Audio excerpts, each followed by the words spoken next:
দেখো স্ক্রিন দেখতে পাচ্ছ তো? হ্যাঁ স্যার। হুম, ঠিক।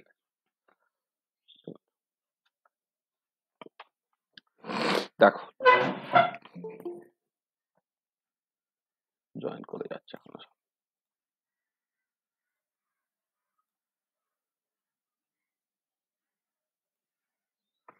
আচ্ছা, মানে আমরা ইলেকট্রিক্যাল প্রপার্টিজ অফ মলিকুলস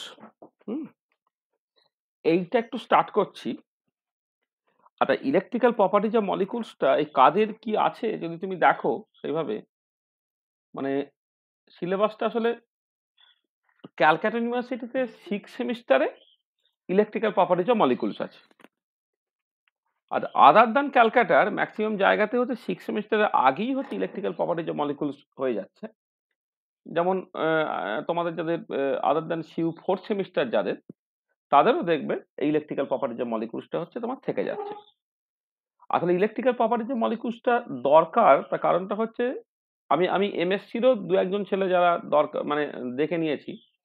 কারণটা হচ্ছে ইলেকট্রিক্যাল প্রপার্টিজ অফ মলিকুলস, সেখান থেকে পোলারাইজেবিলিটি এই কনসেপ্ট গুলো যদি তুমি না জানো, তোমার কিছু স্পেকট্রোস্কোপি পার্টিকুলারলি ধরো রামন স্পেকট্রোস্কোপি, এটা তুমি আবার বুঝতে পারবে না। রামন স্পেকট্রোস্কোপিতে হচ্ছে যে ডিউরিং তোমার মলিকুলার ভাইব্রেশন আর রোটেশন মলিকুলার পোলারাইজেবিলিটি পিরিয়ডিক চেঞ্জ হতে হয়। আচ্ছা, এছাড়া যদিও সিলেবাসে তোমার পোলারাইজেবিলিটি নিয়েই মূলত আলোচনাটা আছে এবং সেই নিয়ে বিভিন্ন যে ইকুয়েশনস আর কি, হ্যাঁ, Clausius Mossotti equation, Debye equation, Lorenz Lorenz equation, কেমন করে তুমি এক্সপেরিমেন্টালি ডাইপোল মোমেন্ট ক্যালকুলেট করবে, এই জিনিসপত্রগুলি মূলত আছে। কিন্তু ডাইপোল মোমেন্টটাও একটা ইম্পর্টেন্ট পার্ট এই ইলেকট্রিক্যাল প্রপার্টিজ অফ মলিকুলস এর মধ্যে। আর ডাইপোল মোমেন্ট এই পার্টটা যেহেতু তোমার অন্যত্র, মানে আগে হয়তো ফিজিক্যাল কেমিস্ট্রিতে না, ইনঅর্গানিক বা অর্গানিক কেমিস্ট্রিতে অনেক বেশি আলোচিত হয়ে থাকে, সেই জন্য হয়তো তোমার ওই ডাইপোল মোমেন্ট নিয়ে ডিসকাশনসটা এখনকার সিলেবাসে বেশি নেই। কিন্তু ডাইপোল মোমেন্টও একটা ভীষণ ইম্পর্টেন্ট কোয়ান্টিটি, ডাইপোল মোমেন্ট এবং ইনডিউস ডাইপোল মোমেন্ট। কারণ এই দুটো না জানলে তুমি আবার মলিকুলার স্পেকট্রোস্কোপিতে যে অন্যান্য পার্টগুলো আছে, rotation spectroscopy, vibration spectroscopy, electronic spectroscopy, এই জিনিসগুলো তুমি আবার বুঝতে পারবে না। হ্যাঁ, সেই জন্য এই ইলেকট্রিক্যাল প্রপার্টিজ অফ মলিকুলস এই পার্টটা আমাদের বোঝা খুব দরকার আছে আর কি। আমরা ইলেকট্রিক্যাল প্রপার্টিজ অফ মলিকুলসে যা সিলেবাসে যেভাবে জিনিসটা আছে সেইভাবে জিনিসটাকে বলবো। যেখানে ডাইপোল মোমেন্ট নিয়ে ডিসকাশন যেহেতু তেমন নেই, ডাইপোল মোমেন্ট নিয়ে আমরা খুব বেশি ডিসকাসও করবো না। কিন্তু ডাইপোল মোমেন্ট মানে ইলেকট্রিক্যাল প্রপার্টিজ অফ মলিকুলস এর মধ্যেই পড়ে এবং এটা খুব ইম্পর্টেন্ট। আগে সিলেবাসে যেমন এখানে যেমন ইলেকট্রিক্যাল প্রপার্টিজ অফ মলিকুলস বললাম, তখন ম্যাগনেটিক প্রপার্টিজ অফ মলিকুলসও সিলেবাসে থাকতো। এই ম্যাগনেটিক প্রপার্টিজ অফ মলিকুলসটা এখন ফিজিক্যাল কেমিস্ট্রি সিলেবাসে না রেখে ইনঅর্গানিক কেমিস্ট্রি সিলেবাসে ঢুকিয়ে দেওয়া হয়েছে। আগে কিন্তু এটা ফিজিক্যাল কেমিস্ট্রির মধ্যেই পড়ানো হতো। ঠিক আছে, ঠিক আছে, অত এর কিছু নেই। আমরা ঠিক এখানে ওখানে সেখানে করে মোটামুটি ভাবে আমরা জিনিসগুলোকে শিখে নেব। চল আমরা শুরু করি। ঠিক আছে, তাহলে এক্ষেত্রে ডাউটস টাউটস ইত্যাদি কিছু গল্প নেই। আমরা তো তোমার ধরো কেমিক্যাল কাইনেটিক্সে যে অ্যাডভান্স টপিক গুলো ছিল, সেই অ্যাডভান্স টপিক গুলো আমরা শেষ করেছি। আজকে আমি ওই কয়েকটা মানে আজকের ক্লাসে ওই অনেকের এই ক্লাসটা থাকবে আর কি, সেই জন্য আমি আজকে একটুখানি এক্সট্রা ক্লাস দিয়েছি আর কি। এটা রুটিন ক্লাসের মধ্যে নয়, যেখানে ইলেকট্রিক্যাল প্রপার্টিজ অফ মলিকুলস নিয়ে আমি জাস্ট কিছু কথাবার্তা বলে দিই। আচ্ছা, এইটা নিয়ে কথাবার্তা বলতে গিয়ে প্রথমে সাম বেসিক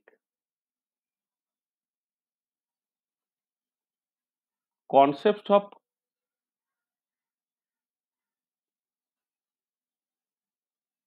ইলেকট্রোস্ট্যাটিক্স, এইটা একটুখানি দেখে নিই। Basic concept of electrostatics. আচ্ছা, ইলেকট্রোস্ট্যাটিক্সের যে বেসিক ল বা ফান্ডামেন্টাল ল হচ্ছে কুলম্বস ল।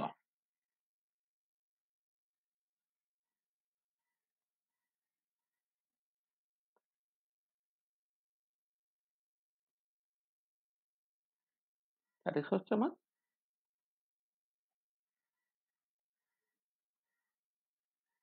Coulomb's law. ধরো দুটো তোমার পয়েন্ট চার্জ আছে, এই পয়েন্ট চার্জটা ধরে নাও Q1, এই পয়েন্ট চার্জটা ধরে নাও Q2, এদের মধ্যে যে ডিস্টেন্সটা, সেই ডিস্টেন্সটা ধরে নাও তোমার R, এইটা, ঠিক আছে? এদের মধ্যে ডিস্টেন্সটা হচ্ছে R।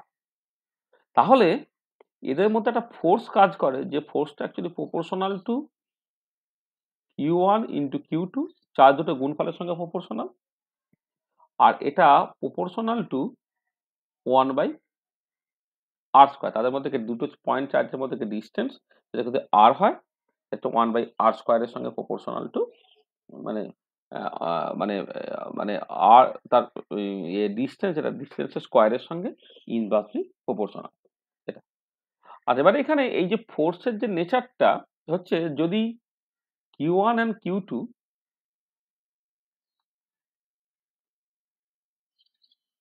are of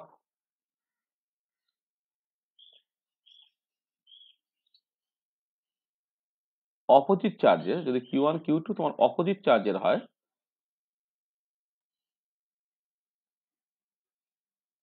opposite charges, then force is attractive.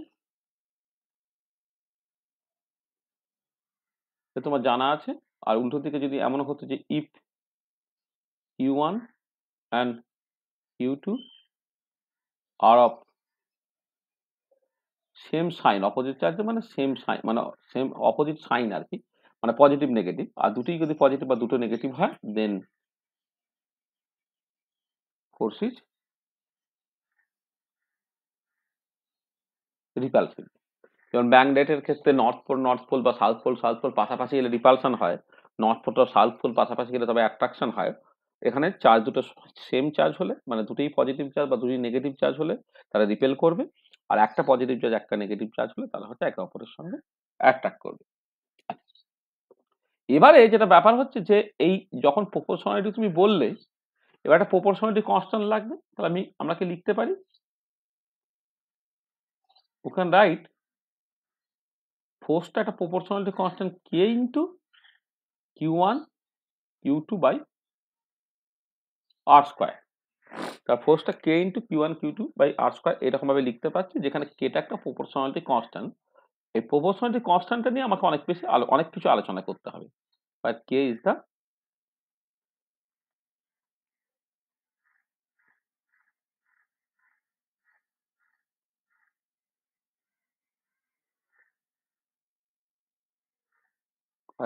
Proportionality constant, ঠিক আছে? এটা, আর এই প্রপোর্শনালিটি কনস্ট্যান্টটা কি হবে, এইটা কিন্তু তোমার কোন ইউনিট সিস্টেমে তুমি আছো তার উপরে নির্ভর করবে, ঠিক আছে? মানে basically K depends on the medium present in between the charges। হ্যাঁ, এটা K depends on the medium present in between the charges and choice of unit system. কি করে দেখো, ধরো তুমি সিজিএস ইউনিট সিস্টেমে আছো, আর তাহলে প্রথমে when the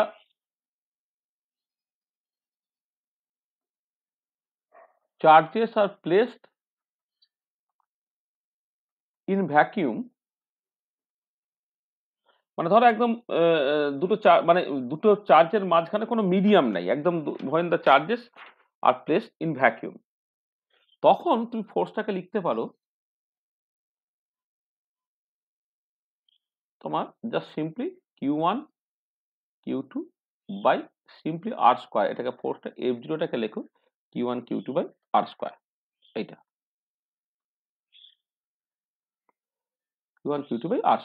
এটা এটা হলো তুমি একটা ইকুয়েশন বললে। প্রথম থেকে ইকুয়েশন গুলোকে দিয়ে রাখি। এটা তাহলে 1 নম্বর ইকুয়েশন, এটা 2 নম্বর equation. are when the charges are placed in a medium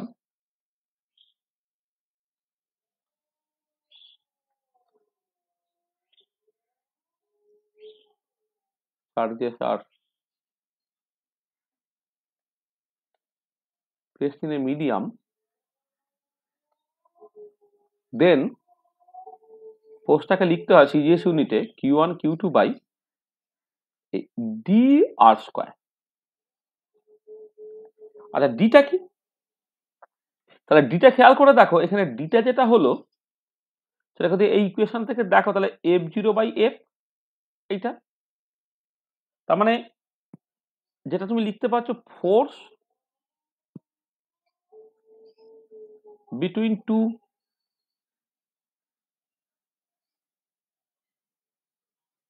point charges Q1 and Q2 placed in vacuum with placed in vacuum and separated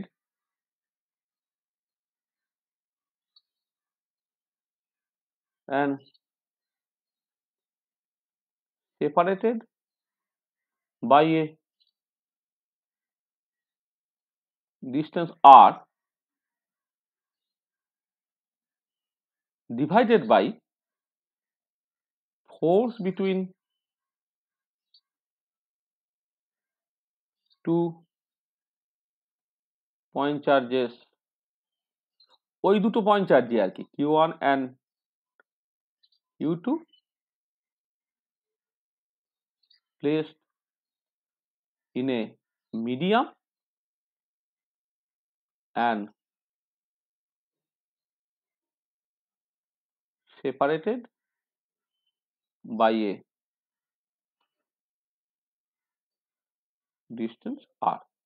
এই রেশিওটা দেখো, তুমি জাস্ট এই 2 নম্বর এবং 3 নম্বর ইকুয়েশন থেকে যদি F0 বাই এফ করো তাহলে ডি চলে আসে। এই যে ডি, এই ডিটাকে কি বলা হয়? ডিটাকে বলা হচ্ছে dielectric constant of the medium. এটা হচ্ছে ডাইইলেকট্রিক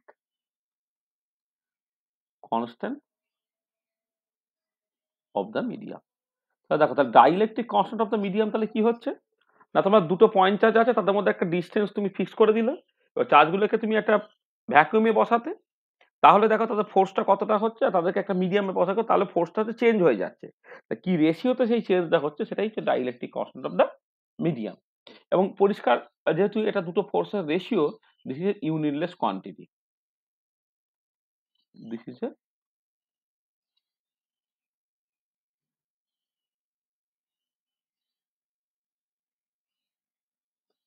ইউনিটলেস কোয়ান্টিটি। ঠিক আছে?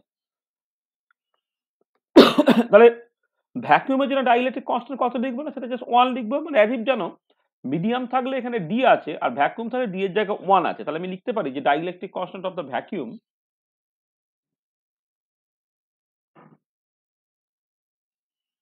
Constant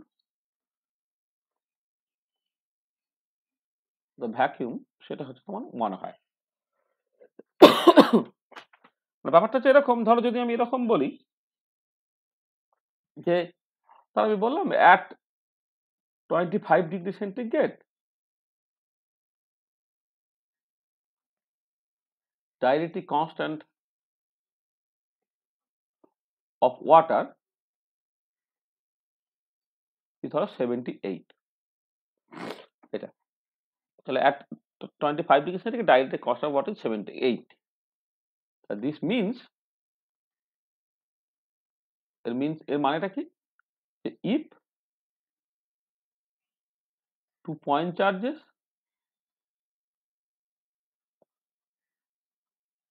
Q1 and Q2 separated by a distance r is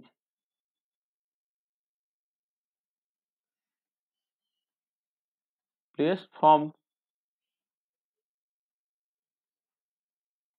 is this place ধরো,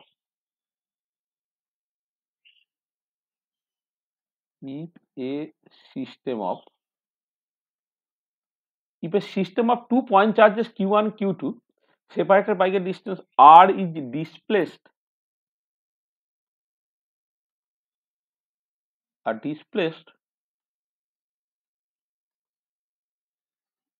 from vacuum to water, then the force between the charges is decreased by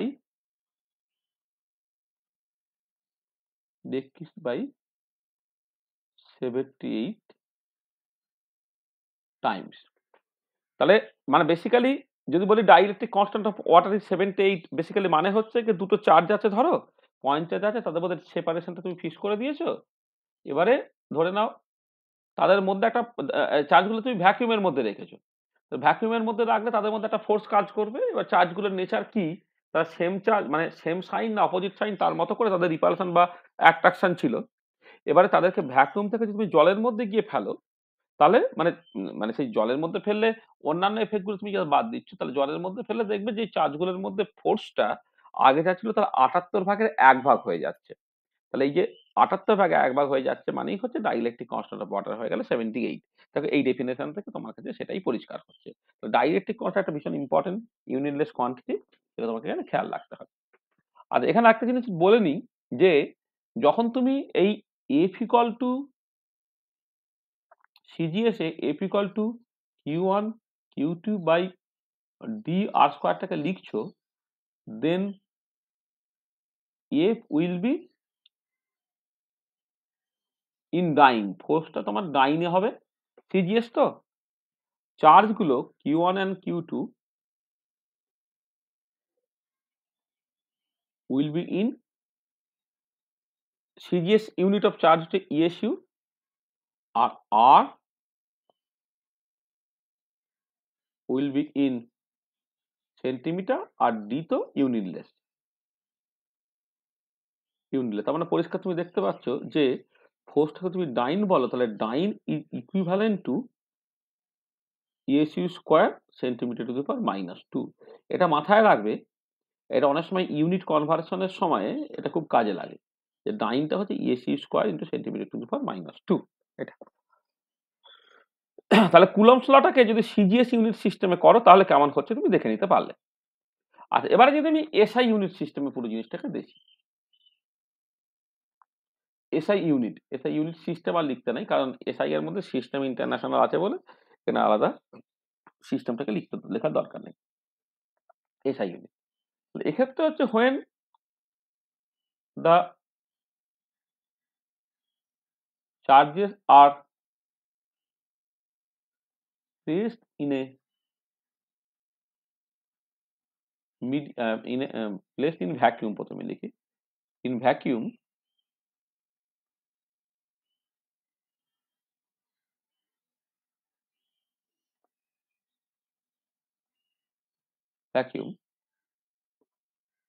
then ফোর্সটা F0টাকে লিখবো কি জানো, Q1 Q2 by, দেখো ভালো করে নিচে একটা 4 pi epsilon 0 into r square আসবে। তা সিজিএস এ যেখানে নিচে কিছু আসছিল না, just Q1 Q2 by r square, SI এ করলে কিন্তু Q1 Q2 by 4 pi epsilon 0 into r square বলে একটা টার্ম তোমার আসবে এইটা। আর এখানে এপসাইলন 0টা কি আমি বলছি। আর হোয়েন দা চার্জের আর placed in a medium, then ফোর্সটা হয়ে যাবে কত, Q1 Q2 by 4 pi epsilon into r square. Unit গুলো একটুখানি লিখে নিতে হবে তো। এইটা হচ্ছে তোমার 4 নম্বর ইকুয়েশন, মানে ডিটা F0 বাই এফ, সেটা 4 নম্বর ইকুয়েশন। এইটা ধরো 5 নম্বর ইকুয়েশন, এটা ধরো তোমার 6 নম্বর ইকুয়েশন। এইটা এবারে এখানে তুমি এই এপসাইলন 0 যেটা তাকে বলা হয় absolute permittivity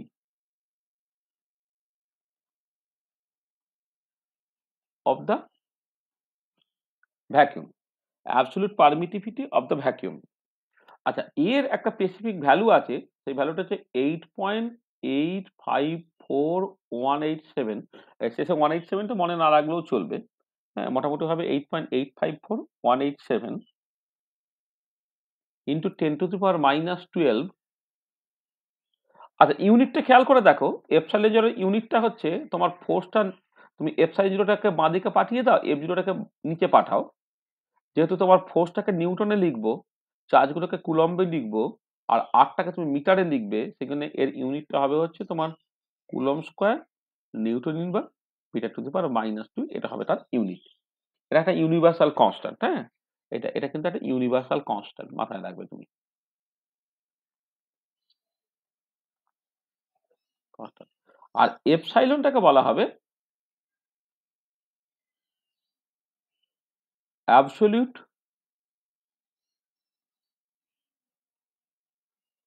permittivity of the medium. আচ্ছা, এবারে এইখানে যদি তুমি এফ জিরো বার এফটা করো, যেমন দেখো তুমি খেয়াল রাখবে যে সিজিএস এর দুটো ফোর্সের রেশিও আর এসআই এ কিন্তু দুটো ফোর্সের রেশিওটা একই হবে। তাহলে সেইটা এই 5 নম্বর 6 নম্বর ইকুয়েশন তুমি দেখতে পাচ্ছ কি না, এপসাইলন বাই এপসাইলন জিরো হবে। এটাকে তুমি এপসাইলন আর বলো, এইটাকে বলা হচ্ছে relative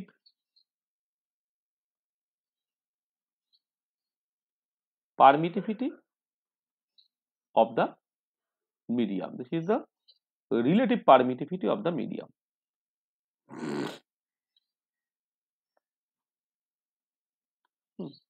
relative permittivity of the medium. ঠিক আছে, তো এফ জিরো বাই এফ, যেটা এপসাইলন বাই এপসাইলন জিরো, সেটা যে এপসাইলন আর, একে বলা হচ্ছে relative permittivity of the medium. আচ্ছা দেখো, যেটা আমি বললাম, ধরো আমার ওজন 80 কেজি, আর তোমার ওজন ধরে নাও 40 কেজি, তাহলে আমাদের দুজনের ওজনের রেশিওটা সেটা হচ্ছে 2 হলো। আচ্ছা, এবারে আমার ওজনটা যদি আমি তোমার কেজিতে না লিখে গ্রামে লিখতাম, তোমার ওজনটা তুমি কেজিতে না লিখে যদি গ্রামে লিখতে, তাই রেশিওটা তো 2 হতো। বা তোমার ওজনটা পাউন্ডে, আমার ওজনটাকে তুমি পাউন্ডে লিখতে, তার রেশিওটা একই হতো। তো তার মানে এই যে এফ জিরো বাই এফ, যেটা এপসাইলন আর, যেটা relativity of the relative permittivity of the medium, সেইটা কিন্তু ইকুয়াল টু ডি, যেটা হচ্ছে dielectric constant. Dielectric constant of the medium, তার মানে যেটাই রিলেটিভ পারমিটিভিটি সেটাই কিন্তু ডাইইলেকট্রিক কনস্ট্যান্ট। ঠিক আছে, তাহলে এপসাইলন আর লাইক ডাইইলেকট্রিক কনস্ট্যান্ট, সেটা কিন্তু একটা ইউনিটলেস নাম্বার হবে, এটা ইউনিটলেস। ঠিক আছে, এটা। আচ্ছা, এই পার্টিকুলার কেসে দেখো, তোমার এই যে যেটা বললাম যে এফটা মাস্ট বি ইন নিউটন, চার্জটা must be in coulomb, sorry,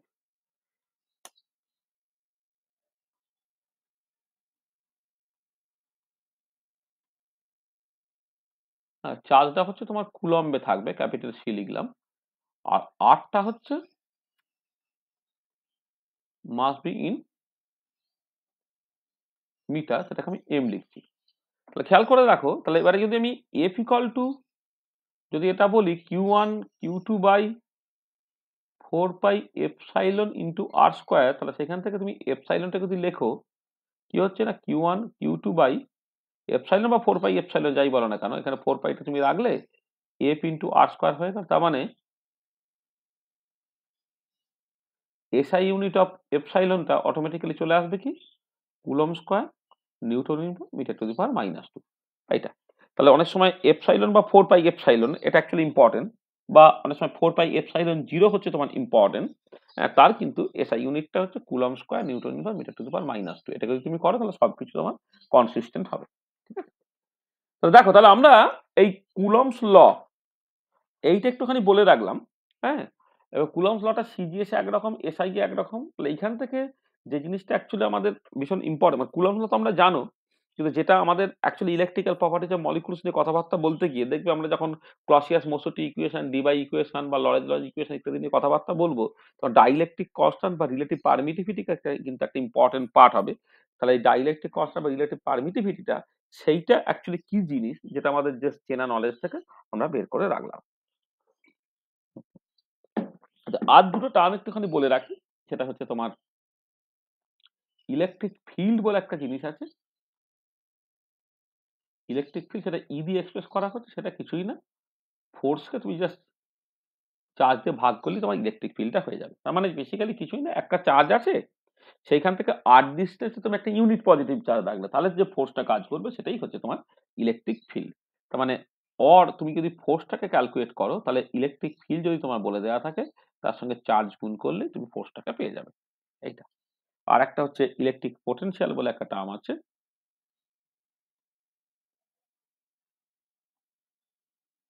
electric potential, আচ্ছা এটা হচ্ছে তোমার ফাই দিয়ে এক্সপ্রেস করছি।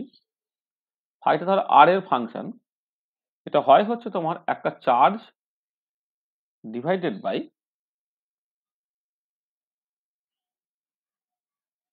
মানে এক কাজ করি, এটা হচ্ছে এমনিতে বলতে গেলে যে ধরো কোন একটা চার্জ আছে, এবার আমি অন্য একটা চার্জকে ইনফিনিটি থেকে আর দূরত্ব আনতে গেলে একটা ওয়ার্ক করতে হয়। তো সেই ওয়ার্কটাকে এবার আমি যেটা করলাম যে ধরো একটা চার্জ আছে, ইনফিনিটি থেকে একটা ইউনিট পজিটিভ চার্জকে নিয়ে আসছে, তার জন্য যে ওয়ার্কটা করতে হলো, অর্থাৎ যতখানি এনার্জি পোটেনশিয়াল এনার্জি স্টোর রইলো আর কি, সেটা যদি ডব্লিউ হয়, ডব্লিউ বাই কিউ, সেটা হচ্ছে পোটেনশিয়াল। আচ্ছা এইটা তুমি জাস্ট লিখতে পারো যদি আহ, এতে করো, ধরো আমরা কি বলবো, এটা যদি তুমি মানে সিজিএস এ করতে পারো বা এসআই এ করতে পারো। সিজিএস এ করলে এটা হচ্ছে জাস্ট সিম্পলি ইউ বাই আর হয়ে যাবে, এটা হচ্ছে সিজিএস এ।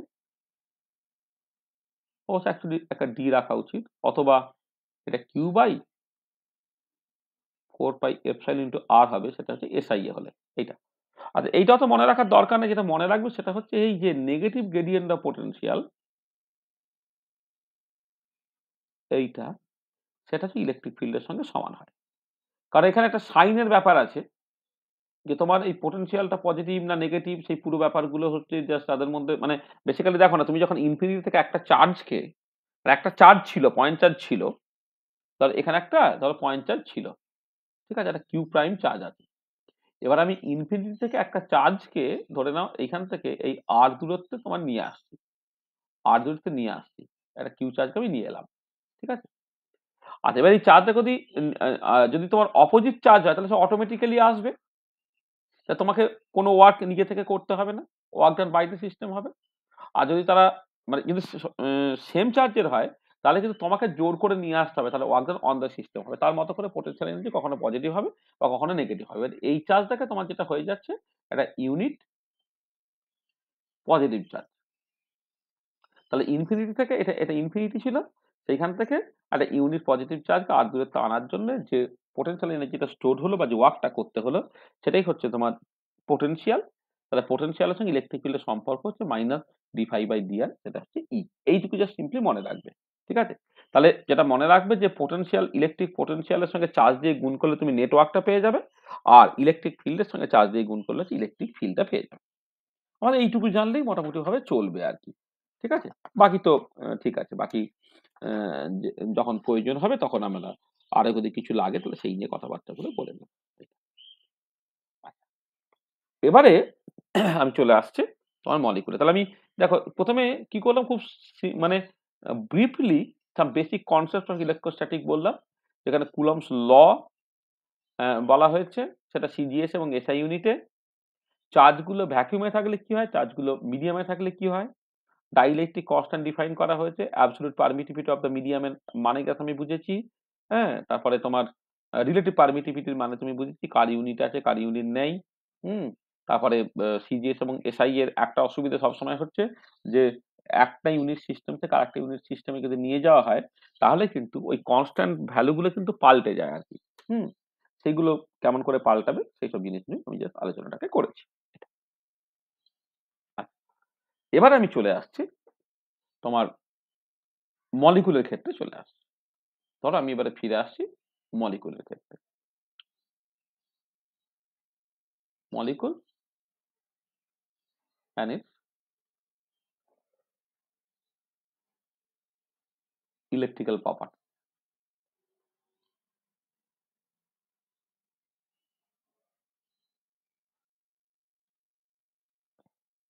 আগেরটা আলোচনা হলো যে পয়েন্ট চার্জ নিয়ে কথাবার্তা হয়েছে। এখন একটা মলিকুলের সঙ্গে অ্যাসোসিয়েটেড কি সমস্ত ইলেকট্রিক্যাল প্রপার্টিজ আছে সেইগুলো আমি এবারে দেখতে চাই। আচ্ছা দেখো, আচ্ছা প্রথমে একটা জিনিস বলি যে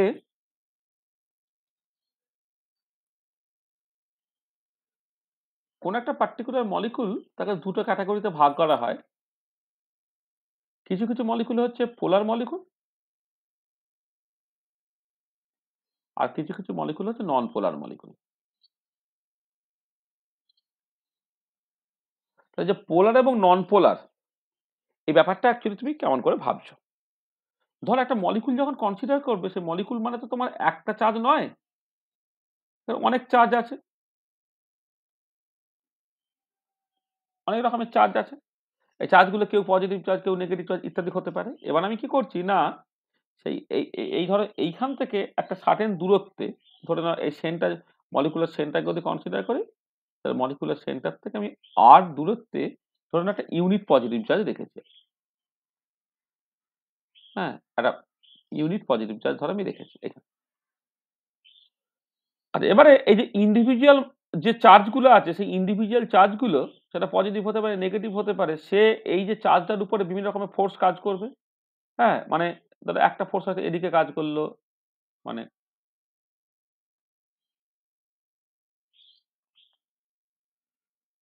ধরো এই যে চার্জটা,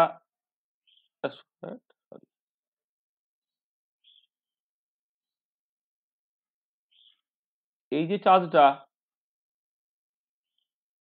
ধরো এ হয়তো রিপেল করলো, এই যে চার্জটা সে হয়তো তাকে একে অ্যাট্রাক্ট করলো, আর একটা চার্জ আছে সে ধরো তাকে রিপেল করলো, আর একটা চার্জ আছে ধরো সে ওকে অ্যাট্রাক্ট করলো। তাহলে বিভিন্ন রকমের অ্যাট্রাকশন রিপালশন আছে।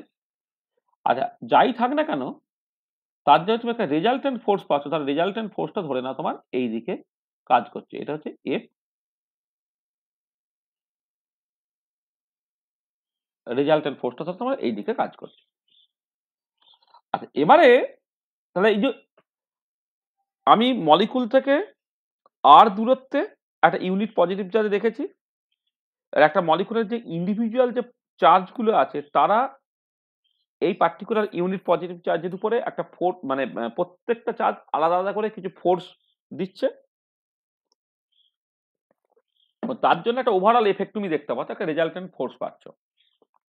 এবার সেই রেজাল্টেন্ট ফোর্সটা তুমি, মানে ব্যাপারটা হচ্ছে যে আমি এরকম করে ব্যাপারটাকে অ্যাজিউম করছি যে একটা মলিকুলের ক্ষেত্রে এই অনেকগুলো চার্জের বদলে তুমি যদি একটা একটা সিঙ্গেল চার্জ ধরতে, তাহলে মানে সিঙ্গেল চার্জ বললে ভুল হবে, মানে আমি যেটা বলছি যে একটা মলিকুলের ক্ষেত্রে পজিটিভ চার্জ আর নেগেটিভ চার্জ থাকতে পারে। তো তাহলে অনেক পজিটিভ চার্জ থাকতে পারে, অনেক নেগেটিভ চার্জ থাকতে পারে, নিউক্লিয়াস গুলো পজিটিভ চার্জ, ইলেকট্রন গুলো নেগেটিভ চার্জ। এবারে যে এই যে ইন্ডিভিজুয়াল চার্জ গুলো, তারা এই ইউনিট পজিটিভ চার্জের উপরে বিভিন্ন রকমের ফোর্স এক্সপিরিয়েন্স করছে, কেউ অ্যাট্রাক্টিভ, কেউ রিপালসিভ করে একটা রেজাল্টেন্ট ফোর্স পাওয়া যাচ্ছে। আচ্ছা এর বদলে আমি যদি এরকম করতাম যে এই ইন্ডিভিজুয়াল চার্জগুলোকে রিপ্লেস করলাম জাস্ট দুটো পয়েন্ট চার্জ দিয়ে, একটা হচ্ছে পজিটিভ চার্জগুলো একটা পার্টিকুলার পয়েন্টে অ্যাজ ইফ যেন সেন্টার আছে, নেগেটিভ চার্জগুলো একটা পার্টিকুলার পয়েন্টে সেন্টার আছে, এবং সেই পজিটিভ চার্জ এবং নেগেটিভ চার্জের সেন্টার তারা অ্যাকচুয়ালি এই পয়েন্টটার উপরে যে এফেক্টটাকে দিচ্ছে, সেটা যে ইন্ডিভিজুয়াল চার্জগুলো যদি যে এফেক্টটা দিত তার সঙ্গে একদম সমান, যদি এরকম সিচুয়েশনটা হয়। তার মানে আমি যেটা বলছি যে যেটা করলাম যে মানে instead of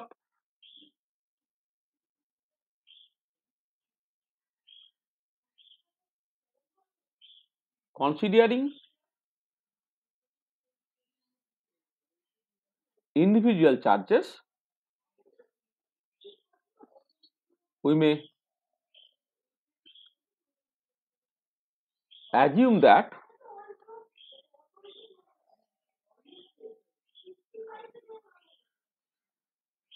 we may assume that all the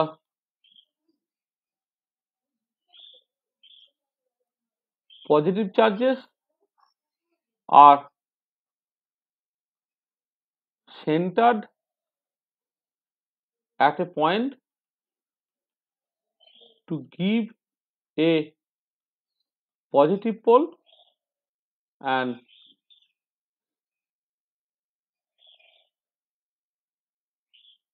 all the negative charges are centered at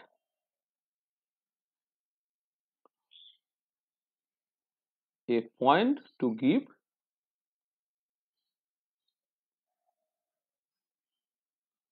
negative pole. তাহলে দেখো আমি যেটা বলছি কথায় সেটা হচ্ছে যে ইন্ডিভিজুয়াল চার্জগুলো, সেটা পজিটিভ চার্জ হতে পারে, নেগেটিভ চার্জ হতে পারে, তারা এই মলিকুল থেকে একটা সার্টেন ডিস্টেন্সে একটা ইউনিট পজিটিভ চার্জে তার উপরে বিভিন্ন ফোর্স এক্সপিরিয়েন্স করছে, তার জন্য একটা রেজাল্টেন্ট ফোর্স তুমি পাচ্ছ। অর্থাৎ এখানে যদি একটা পজিটিভ চার্জকে ছেড়ে দাও, সে এই রেজাল্টিং ফোর্সের ডিরেকশনে যাবে। এবারে এইভাবে ব্যাপারটাকে না ভেবে আমি কি ভাবছি, আমি ভাবছি অ্যাজ ইফ যেন এই যে মলিকুলটা, এই মলিকুলটার সমস্ত পজিটিভ চার্জগুলো তারা একটা পার্টিকুলার পয়েন্টে সেন্টার হয়ে গেছে, এটা ধরো প্লাস কিউ, আর সমস্ত নেগেটিভ চার্জগুলো তারা আরেকটা পার্টিকুলার পয়েন্টে সেন্টার হয়ে গেছে, সেটা ধরো তোমার মাইনাস কিউ। এবারে এই যে করসপন্ডিং এখানে যে ইউনিট পজিটিভ চার্জটা ছিল, তা সিম্পলি এই এরা দুজনে শুধুমাত্র তোমার ফোর্স এক্সপিরিয়েন্স করছে, করে এইদিকে তুমি রেজাল্টিং ফোর্সটাকে পাচ্ছ। তাহলে দেখো, তাহলে যেটা ছিল আগে ছিল মানে মলিকুল, মানে আগে মলিকুলকে আমি কনসিডার করছিলাম, মলিকুল মানে হচ্ছে কালেকশন অফ চার্জেস। হ্যাঁ, সেটা পজিটিভ চার্জ হতে পারে, নেগেটিভ হতে পারে। আর এখন কি হয়ে গেল, এখন আমি একটা অ্যাজিউম করে দিলাম যে পজিটিভ চার্জগুলো একটা সেন্টারে লোকালাইজড বা সেন্টার্ড আছে, বা নেগেটিভ চার্জগুলো আর একটা পার্টিকুলার পয়েন্টে সেন্টার আছে। তাহলে এইটা একটা পোল, এটা একটা পোল, তার মানে এখন হয়ে গেল যে molecule is assume to be a dipole. এই যে দুটো পোল আছে মানে হচ্ছে তোমার dipole.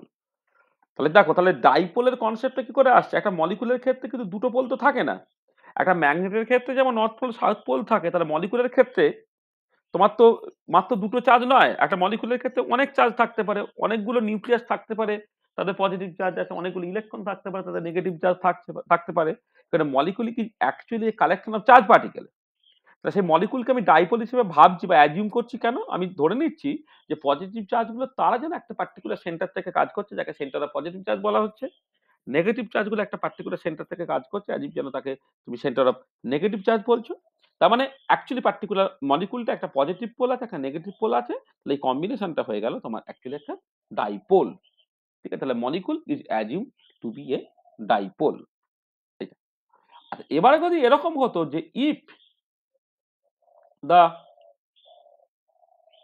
Centre of positive charges, অর্থাৎ পজিটিভ পোলটা, অ্যান্ড সেন্টার অফ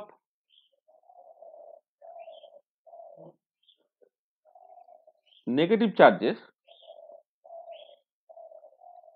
কোয়েনসাইড, যদি এমন হতো centre of positive charge centre of negative charge coincide করেছে, মানে পজিটিভ চার্জের সেন্টারটা যেখানে, নেগেটিভ চার্জের সেন্টারটা সেখানে কোয়েনসাইড, দেন দ্য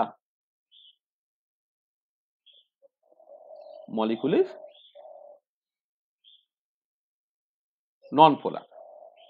আর যদি এমন হতো যে if there is A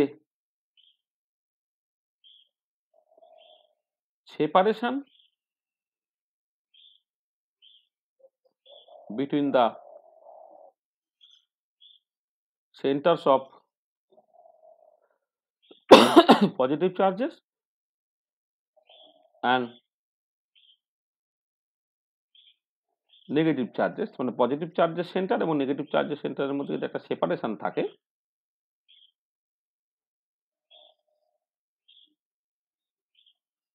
then the molecule is said to be polar। তাহলে দেখো এই যে মলিকুলকে আমি দুটো ক্যাটাগরিতে ভাগ করছি, একটাকে হচ্ছে পোলার মলিকুল, একটা নন পোলার মলিকুল। তাহলে পোলার মলিকুল মানে হচ্ছে সেন্টার অফ দ্য পজিটিভ আর নেগেটিভ চার্জে তাদের মধ্যে একটা সেপারেশন থাকবে। আর নেগেটিভ আর নন পোলার মলিকুল মানে হচ্ছে সেন্টার অফ পজিটিভ চার্জ এবং সেন্টার অফ নেগেটিভ চার্জ তারা কোইনসাইড করে থাকবে। আচ্ছা, এবারে তোমার এই যে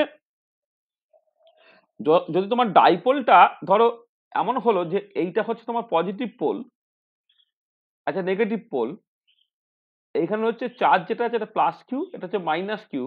আচ্ছা, তুমি একটা জিনিস বুঝে নাও যে এই যে পজিটিভ পোলের সেন্টারে কতটা চার্জ থাকবে, নেগেটিভ পোলের চার্জের সেন্টারে কতটা থাকবে, সে দুটো সমান হবে যখন মলিকুলটা হচ্ছে একটা neutral molecule.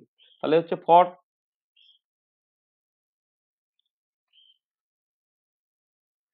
Neutral molecule total charge at positive pole and negative pole are the same, are the same মানে আর equal আর কি, আর equal in magnitude, equal in magnitude। এবারে যদি তোমার তারা নিউট্রাল মলিকুল না হয়, তাদেরকে যাতে আয়ন যদি কনসিডার করে, তাহলে টোটাল চার্জ হচ্ছে অবভিয়াসলি ক্যাটায়ন হলে হচ্ছে পজিটিভ চার্জের পরিমাণটা বেশি থাকবে, আনায়ন হলে নেগেটিভ চার্জের পরিমাণটা বেশি থাকবে। তাহলে ধরে নাও এই হচ্ছে একটা পজিটিভ পোল, এটা হচ্ছে নেগেটিভ পোল। পজিটিভ পোল এবং নেগেটিভ পোলের মধ্যে ধরে নাও একটা ডিস্টেন্স আছে, সেই ডিস্টেন্সটা ধরে নাও তোমার এল, এটা। তাহলে তোমার একটা টার্ম তুমি ডিফাইন করছো, সেটা হচ্ছে ডাইপোল মোমেন্ট মিউ। সেটা বেসিক্যালি কি না, যে কোনো একটা চার্জ এবং তাদের মধ্যে একটা ডিস্টেন্স, এই গুণফলটা, সেটা হচ্ছে ডাইপোল মোমেন্ট। ঠিক আছে, এটা ডাইপোল মোমেন্ট বলে একটা টার্ম আমি ডিফাইন করছি। ডাইপোল মোমেন্টটা কি না, ডাইপোল মোমেন্টটা হচ্ছে তোমার এই যে পজিটিভ চার্জের সেন্টারে যতখানি পজিটিভ চার্জ আছে, নেগেটিভ চার্জের সেন্টারে এক্স্যাক্টলি ততটাই নেগেটিভ চার্জ আছে। যে কোনো একটা চার্জকে তুমি না, তার সঙ্গে এদের মধ্যে ডিস্টেন্স তুমি গুণ করো, তাহলে যেটা পাবে সেটা হচ্ছে ডাইপোল মোমেন্ট। আচ্ছা, dipole moment is vector quantity. এই যে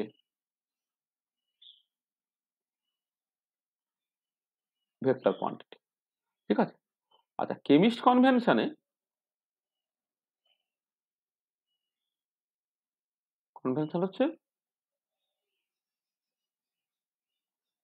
ভেক্টর কোয়ান্টিটির একটা ডিরেকশন থাকবে, direction of mu is from positive charge to negative charge. Positive থেকে নেগেটিভের দিকে হচ্ছে তোমার কেমিস্ট কনভেনশন ডাইপোল মোমেন্টের ডিরেকশন। আর ফিজিক্স কনভেনশন জাস্ট উল্টো,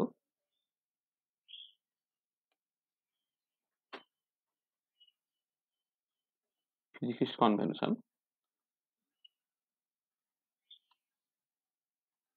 সেটা হচ্ছে তোমার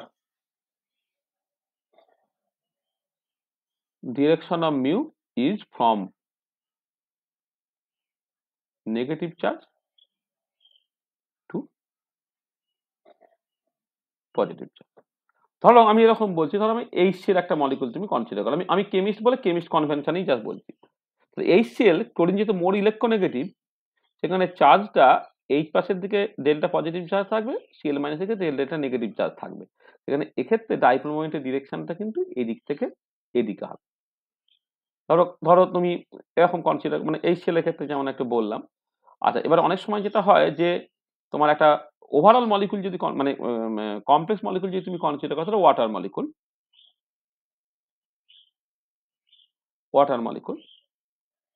ওএইচ ওএইচ বন্ড বরাবর একটা বন্ড মোমেন্ট কাজ করে, এই ওএইচ বন্ড বরাবর একটা বন্ড মোমেন্ট কাজ করে, তাদের রেজাল্টেন্টটা এইচ থেকে এইদিকে যায়, মানে ভেক্টর কোয়ান্টিটি। তাহলে বন্ড মোমেন্ট মানে দুটো বন্ড তার সঙ্গে অ্যাসোসিয়েটেড একটা বন্ড মোমেন্ট আছে, সেই বন্ড মোমেন্ট গুলো রেজাল্টেন্ট করে তুমি ওভারঅল ডাইপোল মোমেন্টটা এদিকে তুমি দেখতে পাবে। এটা আমি আসবো, মানে ডাইপোল মোমেন্ট নিয়ে আমি পরে ডিটেলে আলোচনা করব, জাস্ট স্ট্রাকচারের উপরে কেমন করে ডাইপোল মোমেন্ট নির্ভর করে, তোমার গ্রুপ মোমেন্ট কি, বন্ড মোমেন্ট কি। হ্যাঁ, গ্রুপ মোমেন্ট বা বন্ড মোমেন্ট জানা থাকলে সেইখান থেকে তুমি এফেক্টিভ ডাইপোল মোমেন্ট কেমন করে ক্যালকুলেট করো, এসব জিনিসপত্রগুলো নিয়ে আলোচনা করবো। আচ্ছা দেখ, এমনিতে CGS unit of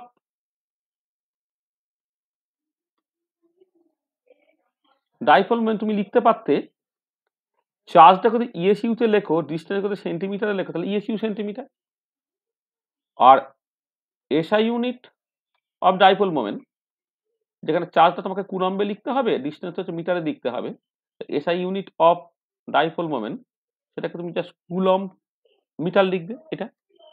আচ্ছা, এবারে মলিকুলার ডাইপোল মোমেন্টের ক্ষেত্রে কি হয়,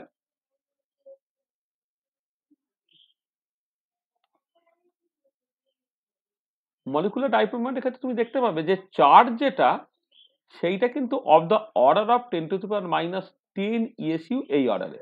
মানে ইলেকট্রনিক চার্জ তো 4.8 × 10⁻10 ইএসইউ, তার মানে চার্জটা of the order of 10⁻10 ESU. আর ডিস্টেন্স সেটা যেহেতু মলিকুলার মানে যেটা বন্ড লেন্থ বা ইত্যাদি গুলো অ্যাংস্ট্রম অর্ডারে, তার মানে এটা of the order of 10⁻8 centimetre এই অর্ডারে। তা যদি হয় তাহলে এই ডাইপোল মোমেন্টটা কি হবে, of the order of 10⁻18 ESU centimetre এই অর্ডারের হবে। তাহলে এবার 10⁻18 ইএসইউ সেন্টিমিটারটা বারবার করে লিখতে হবে বলে এইটাকে বলা হবে তোমার 1 ডি বাই, বা এটাকে তুমি জাস্ট 1 ক্যাপিটাল ডি এইরকম ভাবে লিখলে। হ্যাঁ, পিটার ডিবাই এর নাম অনুযায়ী এটা হচ্ছে ডিবাই, তুমি জাস্ট এটাকে ডিবাই বললে, এটা হচ্ছে ডিবাই। তার মানে 10⁻18 ইএসইউ সেন্টিমিটারটা হচ্ছে 1 ডিবাই, এটা ঠিক আছে। তাহলে দেখো আমি জাস্ট তোমার ডাইপোল মানে আমি একটা মলিকুল, সে মলিকুলটা পোলার নন পোলার, সেটাকে পোলার নন পোলার এই ক্লাসিফিকেশনটা করার জন্য আমি প্রথমে ভাবলাম যে একটা molecule can be assume to be a dipole, সেটা তোমাকে বুঝতে হলো। আর এবারে পজিটিভ এবং নেগেটিভ চার্জের সেন্টার গুলো কোইনসাইড করে থাকলে সেটা হচ্ছে নন পোলার মলিকুল। মানে স্ট্রাকচারটা এমন যাতে করে চার্জেস মানে সিমেট্রিক স্ট্রাকচার, যাতে করে সেন্টার অফ পজিটিভ চার্জ এবং centre of negative charge coincide করে আছে, তখন সেটা নন পোলার মলিকুল। আর সেন্টার অফ পজিটিভ এবং নেগেটিভ চার্জের মধ্যে একটা সেপারেশন যদি থাকে সেটা হচ্ছে পোলার মলিকুল। তাহলে পরিষ্কার তুমি দেখতে পাচ্ছ যে যদি চার্জ সেপারেশনটা থেকে থাকে তবেই ডাইপোল মোমেন্টটা থাকবে। তার মানে এটা দাঁড়াচ্ছে যে ফর পোলার মলিকুল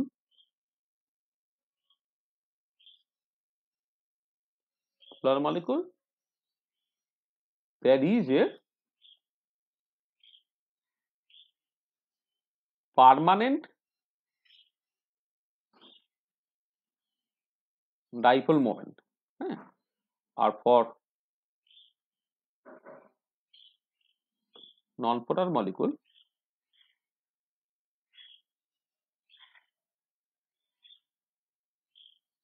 permanent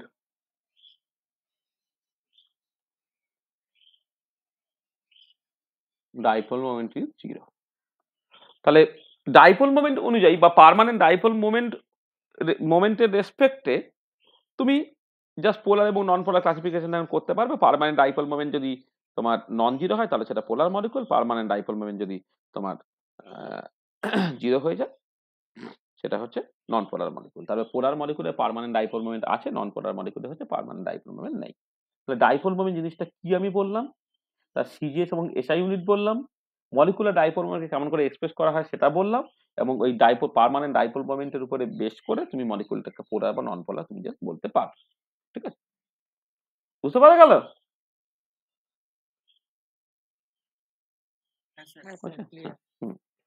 আচ্ছা, এই ডাইপোল মোমেন্ট নিয়ে অনেক ডিটেইল ডিসকাশনস আছে, অনেকটা ডিসকাশনস আছে, সেইটা আমাদের সিলেবাসে উল্লেখ করা নাই। আমি কিন্তু কোনো একটা ক্লাসে, একটা বা দুটো ক্লাসে এই ওভারঅল ডাইপোল মোমেন্ট নিয়ে কিছু কথাবার্তা তোমাদের বলবো। হ্যাঁ, মানে ওই যেটা বলছি যে মলিকুলার স্ট্রাকচারের উপরে কেমন করে তুমি স্ট্রাকচারের উপরে বেস করে কেমন করে ডাইপোল মোমেন্ট তুমি বলতে পারবে, এবং ডাইপোল মোমেন্ট থেকে ফিজিক্যাল প্রপার্টি গুলো কেমন করে চেঞ্জ হয়, স্পেকট্রোস্কোপিতে ডাইপোল মোমেন্টের ইয়েটা কি, এফেক্টটা কি, হ্যাঁ, এইগুলো অনেক জিনিস। বা তোমার দুটো মলিকুল ধর কম্পেয়ার করছি, কার ডাইপোল মোমেন্ট বেশি হবে, কার ডাইপোল মোমেন্ট কম হবে, ইত্যাদি নিয়ে অনেক আলোচনার দরকার আছে। সেইটা কিন্তু আমরা পরে আলোচনা করবো। কেন পরে আলোচনা করব আবার বলছি, এখানে তুমি সিলেবাসটা যদি তুমি দেখো তাহলে সেখানে দেখবে যে ডাইপোল মোমেন্টটাকে কিন্তু আলাদা করে উল্লেখ করা থাকছে না। হ্যাঁ, তোমাদের গল্পটা স্টার্ট হচ্ছে কিন্তু এ থেকে, তোমার পোলারাইজিবিলিটি থেকে। আমি যদি দেখো সিলেবাসটা একবার পড়ে দিই তাহলে তুমি বুঝতে পারবে। তাহলে সিলেবাসটার মধ্যে মানে যেটা উল্লেখ করা আছে দেখো, মানে ডাইপোল মোমেন্ট এন্ড পোলারাইজেবিলিটি বলে তোমার চ্যাপ্টারটা হেডিং দেওয়া আছে, কিন্তু কি লেখা আছে দেখো, স্টার্টিং হচ্ছে polarizability of atoms and molecules, dielectric constant and polarization, molar polarization for polar and non-polar molecules, Clausius-Mosotto equation and Debye equation both without derivation and their application determination of dipole moment। তার মানে molecular স্ট্রাকচারের উপরে dipole moment কেমন করে নির্ভর করে এইটা নিয়ে কিন্তু কোনো আলোচনা অ্যাকচুয়ালি করতে বলছে না, সেই জন্য আমি এখানে করলাম না। ডাইপোল মোমেন্ট জিনিসটা কি এইটুকু জাস্ট বলে দিলাম। কিন্তু ডাইপোল মোমেন্ট নিয়ে ডিটেল ডিসকাশন জানার দরকার আছে, সেটা তো অর্গানিক ইনঅর্গানিকে অলরেডি কোথাও পড়া হয়ে গেছে, আর যদি না পড়া হয়ে যায় তো ঠিক আছে, আমরা একটা পার্টিকুলার ক্লাসে কিন্তু এটা নিয়ে আলোচনা করব। আচ্ছা, এবারে চলে আসি পোলারাইজেবিলিটি নিয়ে।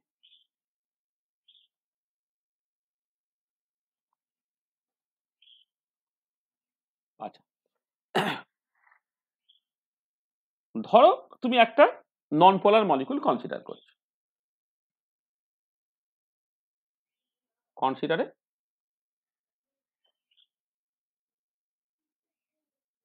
নন পোলার মলিকুল যেখানে centers of positive charges and negative charges, center of positive charges and center of negative charges তারা coincide করে আছে।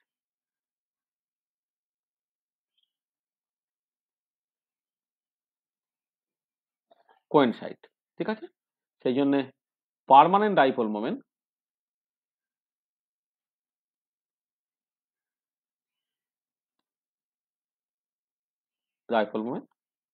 Me equal to 0। তাহলে কি হচ্ছে, ধরো একটা পোলার মলিকুল তুমি কনসিডার করলে, তাহলে একটা পোলার মলিকুল আছে, এই পজিটিভ মানে এটা ধরো সেন্টার, এখানে পজিটিভ চার্জ আর নেগেটিভ চার্জ তোমার কোইনসাইড করে আছে। আচ্ছা, এবারে আমি এইখানে কি করলাম, যে একটা external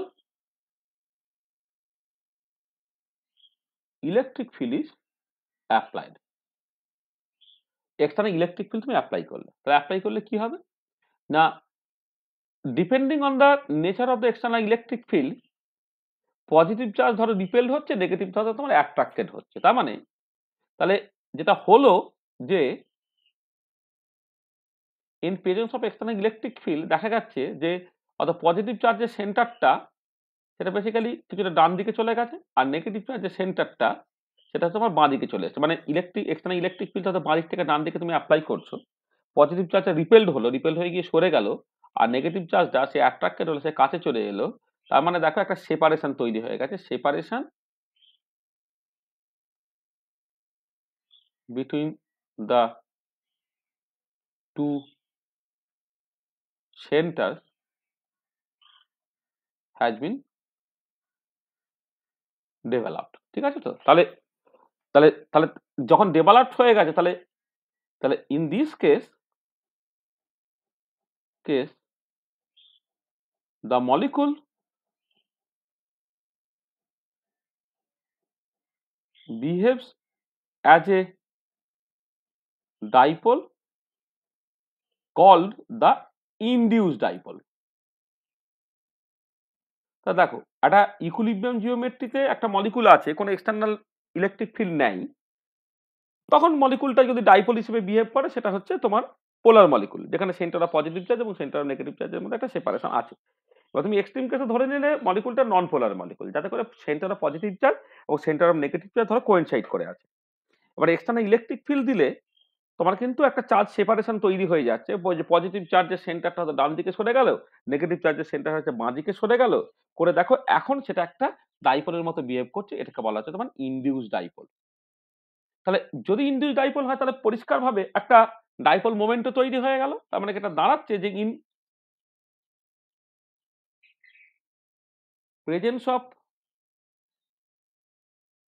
external electric field E, A dipole moment is produced, which is called the induced dipole moment। এটাকে বলা হবে induced dipole moment।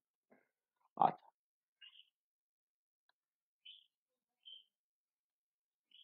আচ্ছা, যদি এমন হয় যে if external electric field is not very strong, যদি এক্সটার্নাল ইলেকট্রিক ফিল্ডটা বেশি স্ট্রং না হয়, দেন যেটা হয় যে ইনডিউস ডাইপোল মোমেন্টটা দেখা যায় this is proportional to the strength of the external electric field. আচ্ছা, যদি এক্সটার্নাল ইলেকট্রিক ফিল্ডটা প্রচন্ড স্ট্রং হয়ে যেত, তখন আবার ই স্কোয়ার ই কিউব ইত্যাদি টার্ম থাকতো, কিন্তু এক্সটার্নাল ইলেকট্রিক ফিল্ড যদি খুব স্ট্রং না হয়, তাই ইনডিউস ডাইপোল মোমেন্টটা প্রপোর্শনাল টু ই হয়ে যায়। অর তুমি লিখতে পারো যে ইনডিউস ডাইপোল মোমেন্টটা তোমার একটা প্রপোর্শনালিটি কনস্ট্যান্ট আলফা ইনটু ই হয়ে যাচ্ছে। এইটা এই যে this proportionality constant,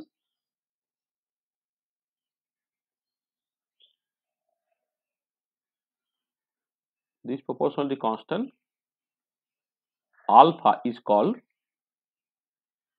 the polarizability of the molecule. Polarizability of the molecule. ঠিক আছে? তাহলে কি হলো দেখো, ধরো একটা তুমি নিউট্রাল মলিকুল কনসিডার করছো, এখানে এমনিতে তার পার্মানেন্ট ডাইপোল মোমেন্ট শূন্য, কিন্তু তুমি একটা এক্সটার্নাল ইলেকট্রিক ফিল্ড দিলে, এক্সটার্নাল ইলেকট্রিক ফিল্ডে একটা ডাইপোল মোমেন্ট তৈরি হয়েছে, এটা হচ্ছে ইনডিউস ডাইপোল মোমেন্ট। এবং এক্সটার্নাল ইলেকট্রিক ফিল্ড যত বেশি হবে, তোমার তোমার ইনডিউস ডাইপোল মোমেন্টের পরিমাণটা তত বেশি হবে, এবং একটা প্রপোর্শনালিটি কনস্ট্যান্ট থাকবে, সেই প্রপোর্শনালিটি কনস্ট্যান্ট বলা হবে যে পোলারাইজেবিলিটি। তাহলে দেখো, যদি মলিকুলটা নন পোলার হয়, তাহলে in presence of external electric field যে ডাইপোল মোমেন্টটা পাচ্ছ পুরোটা ইনডিউস ডাইপোল মোমেন্ট। আচ্ছা, একটা মলিকুল যদি পোলার হয়, তাহলে একটা পার্মানেন্ট ডাইপোল মোমেন্ট ছিল, অর্থাৎ পজিটিভ চার্জ এবং নেগেটিভ চার্জের মধ্যে একটা সেপারেশন ছিল। এবার in presence of external electric field কি হবে, এই পজিটিভ এবং নেগেটিভ চার্জের মধ্যে সেপারেশনটা আইদার বাড়বে না হলে কমবে। তা যদি বেড়ে যায় বা কমে যায়, তাহলে তোমার ডাইপোল মোমেন্ট যেটা ছিল সেটা পাল্টে গেল। তাহলে এবার in presence of external electric field minus in absence of external electric field, এই যে ডাইপোল মোমেন্টের ডিফারেন্সটা, এই ডিফারেন্সটাকেই তখন তুমি ইনডিউস ডাইপোল মোমেন্ট বলবে। তাহলে খেয়াল রাখবে যে ইনডিউস ডাইপোল এই কনসেপ্টটা শুধুমাত্র নন পোলার মলিকুলের ক্ষেত্রেই আছে সেটা নয়, পোলার মলিকুলের ক্ষেত্রে ইনডিউস ডাইপোল মোমেন্ট আছে। তাহলে পোলার মলিকুলের ক্ষেত্রে ইনডিউস ডাইপোল মোমেন্ট তুমি মাপবে কি করে, না in presence of external electric field total dipole moment কতটা দেখো, আর in absence of external electric field total dipole moment কতটা দেখো, তার ডিফারেন্সটা হয়ে যাবে ইনডিউস ডাইপোল মোমেন্ট। আর নন পোলার মলিকুলের ক্ষেত্রে যেহেতু পার্মানেন্ট ডাইপোল মোমেন্ট নেই, তাহলে in presence of external electric field dipole moment যেটা তৈরি হলো সেটাই হচ্ছে তোমার ইনডিউস ডাইপোল মোমেন্ট, কারণ in absence of external electric field dipole মোমেন্টটা তোমার অ্যাকচুয়ালি শূন্য ছিল। এবার নন পোলার মলিকুলের ক্ষেত্রে এই সিগনিফিকেন্সটা অনেক বেশি বলে আমি জাস্ট এখানে নন পোলার মলিকুলটাকে এক্সাম্পল হিসেবে ধরে নিয়ে জাস্ট করেছি। ঠিক আছে, এটা বুঝতে হবে। তার মানে এটা হচ্ছে যে মানে ইনডিউস ডাইপোল মোমেন্ট তুমি এইভাবে ভাবতে পারো, সেটা হচ্ছে dipole moment in presence of E minus dipole moment in absence of E.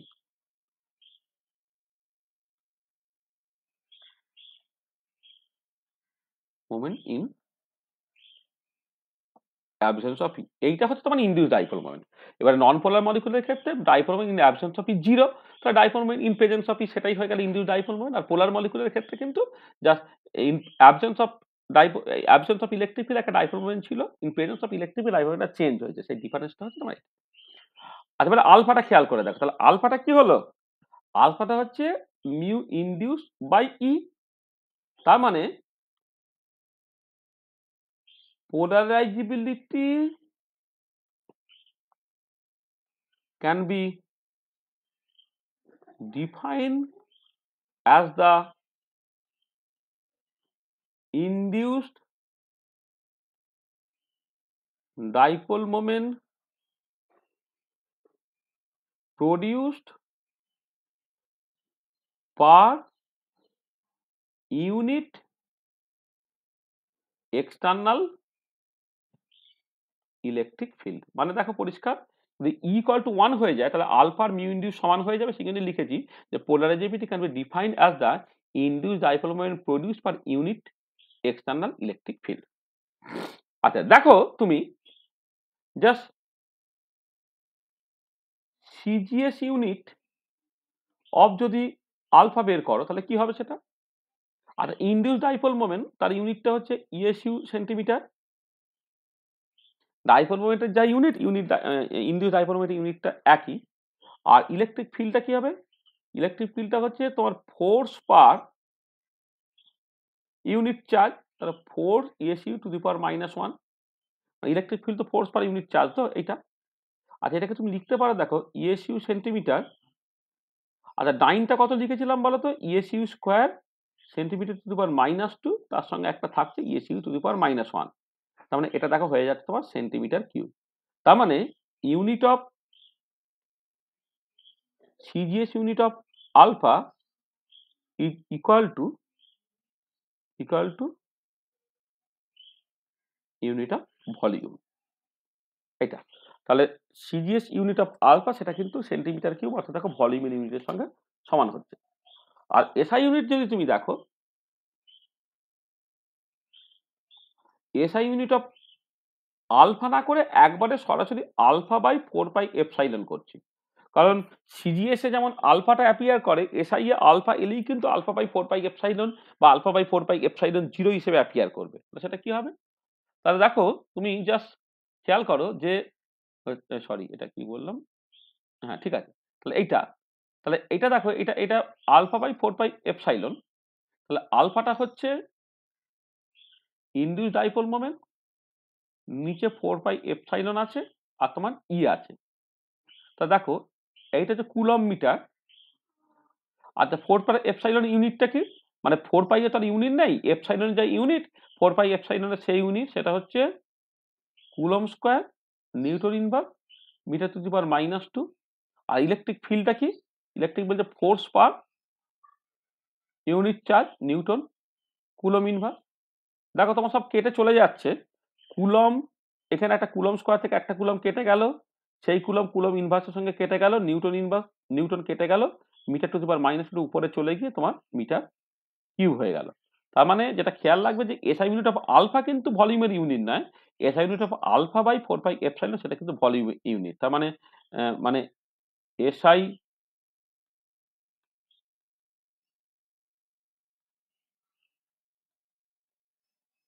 SI unit of alpha by 4 pi epsilon is the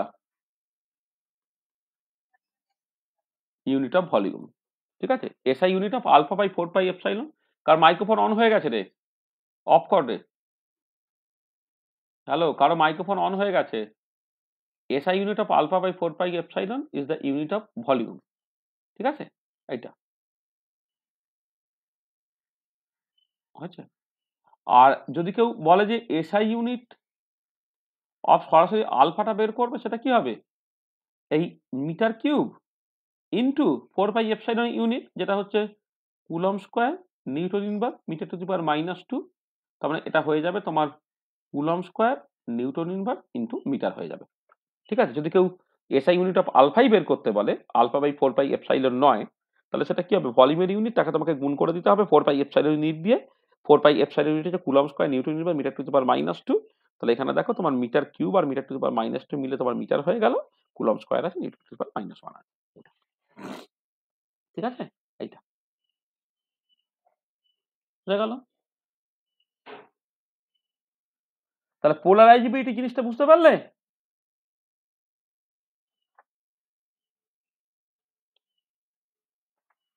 হ্যাঁ স্যার, বুঝতে ঠিক আছে পেরেছি। তো? তাহলে পোলারাইজিবিলিটি, ডাইপোল মোমেন্ট যেমন বললাম, তার মতো করে পোলারাইজিবিলিটি বললাম।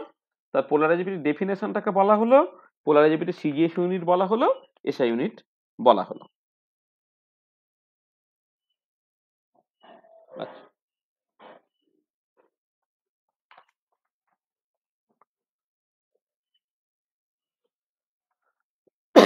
আচ্ছা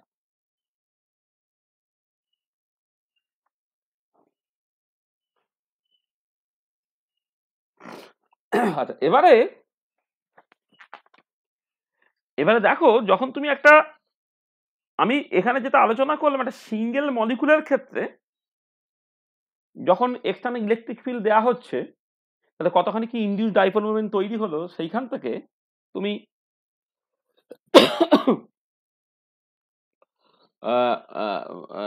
পোলারাইজিবিলিটি টার্মটাকে ডিফাইন করলে। এবারে সত্যি কথা বলতে কি, যখন তুমি অ্যাকচুয়াল সিস্টেমের ক্ষেত্রে যাবে, তখন মানে এক্সটার্নাল ইলেকট্রিক ফিল্ড দিচ্ছ, সেখানে ইন্ডিভিজুয়াল মলিকুলটা তার জন্য কতখানি পোলারাইজিবিলিটি ডেভেলপড হলো বা কতখানি ইনডিউস ডাইপোল মোমেন্ট ডেভেলপ করলো সেটা তুমি বুঝতে পারবে না। তুমি অ্যাকচুয়ালি যেটা পাবে সেটা হচ্ছে এই যে পার মোলের জন্য বা ওভারঅল সিস্টেমটার জন্য কতখানি পোলারাইজিবিলিটি চেঞ্জ হচ্ছে বা কতখানি ইনডিউস ডাইপোল মোমেন্ট তৈরি হয়েছে। সেটাই হচ্ছে তোমার একটা টার্ম আমি ডিফাইন করছি, সেটা হচ্ছে মোলার পোলারাইজেশন বলে একটা টার্ম ডিফাইন করে নিচ্ছি।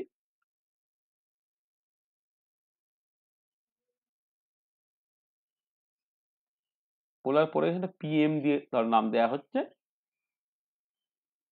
এটা হচ্ছে তোমার মোলার পোলারাইজেশনটা তুমি জাস্ট এইভাবে ডিফাইন করতে পারো যে induced dipole moment produced per mole of molecule. তাহলে induced dipole moment produce per mole of molecule, মানে এক মোলের জন্য যে ডাইপোল মোমেন্টটা তৈরি হচ্ছে সেটা হচ্ছে মোলার পোলারাইজেশন। এটা তাহলে পোলারাইজিবিলিটি বুঝলে তুমি পোলারাইজেশনটা অটোমেটিক্যালি বুঝে যাবে। ঠিক আছে?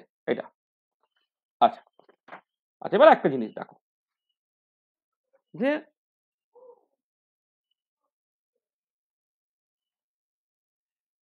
আচ্ছা একটা জিনিস আমি বলি যে এই যে ইনডিউস ডাইপোল মোমেন্টটা তৈরি হলো, সেই ইনডিউস ডাইপোল মোমেন্টটা কেন তৈরি হলো সেটা একটুখানি বুঝি।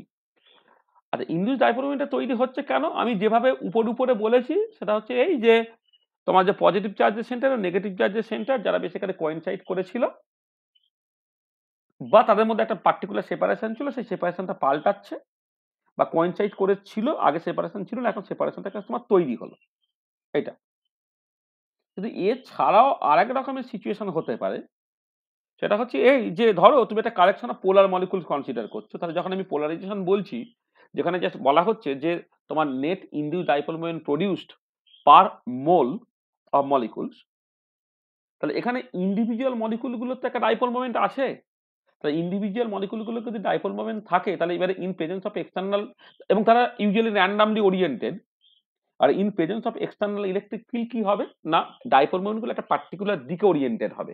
তাহলে এই যে র্যান্ডামলি ওরিয়েন্টেড ছিল সেখান থেকে একটা পার্টিকুলার দিকে যদি ওরিয়েন্টেড হয়, যেমন করে ধরো তুমি একটা প্যারাম্যাগনেটিক সাবস্টেন্স নিয়েছিলে, সেখানে ইন্ডিভিজুয়াল ম্যাগনেটিক ডাইপোলস গুলো র্যান্ডামলি ওরিয়েন্টেড ছিল, কিন্তু এক্সটার্নাল ম্যাগনেটিক ফিল্ড দিলে ইন্ডিভিজুয়াল ডাইপোল গুলো একটা পার্টিকুলার দিকে ওরিয়েন্টেড হয়ে গেল। এই জন্য তখন নেট যেটা মানে মানে টোটাল প্যারাম্যাগনেটিক বিহেভিয়ারটা তুমি অনেক বেশি দেখতে পাচ্ছ, সেখান থেকে ফেরোম্যাগনেটিক খেলাতানা এই ধরনের সব ডেফিনেশন গুলো তুমি জাস্ট বলো। তাহলে আমি এখানেও সেই জিনিসটা করছি যে ডিফারেন্ট সোর্স বা different kind of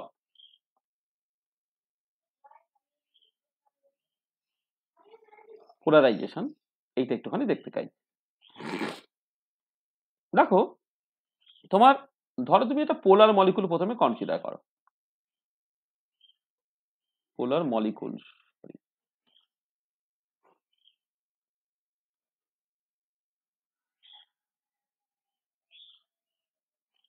polar molecule consider করো।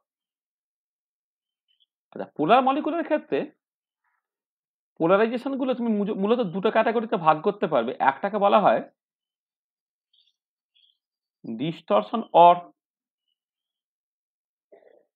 ইনডিউসড পোলারাইজেশন, আর পোলারাইজেশন থাকা মানেই তার করসপন্ডিং একটা পোলারাইজিবিলিটিও থাকবে। ঠিক আছে, আমি পোলারাইজেশনের ক্লাসিফিকেশনটাকে করছি, পরে তুমি পোলারাইজিবিলিটি ক্লাসিফিকেশনটা একই রকম ভাবে করবে, দুটো একদম একই রকমের জিনিস। তাহলে পোলারাইজিবিলিটি একটা মলিকুলের জন্য, আর পোলারাইজেশনটা হচ্ছে এক মোল মলিকুলের জন্য, আর কিছু না। আর একটাকে বলা হয় orientation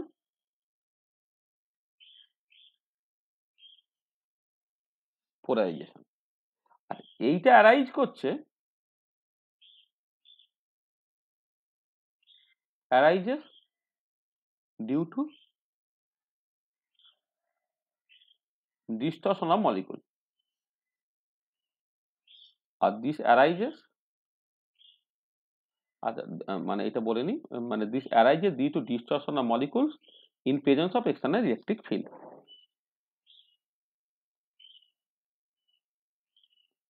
presence of external electric field. R this arises due to orientation of individual dipoles in presence of external electric field.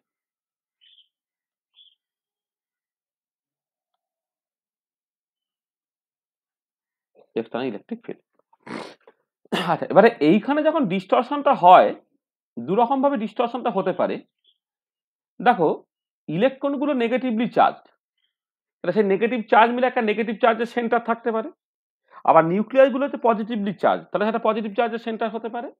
তাহলে যদি তোমার এই তোমার ইলেকট্রন গুলো এবং তার সঙ্গে অ্যাসোসিয়েটেড যে তোমার নেগেটিভ চার্জের সেন্টার তার ডিস্টরশন হয়, তাকে বলা হবে electronic polarisation.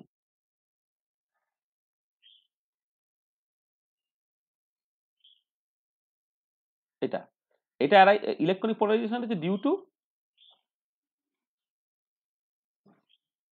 Distortion of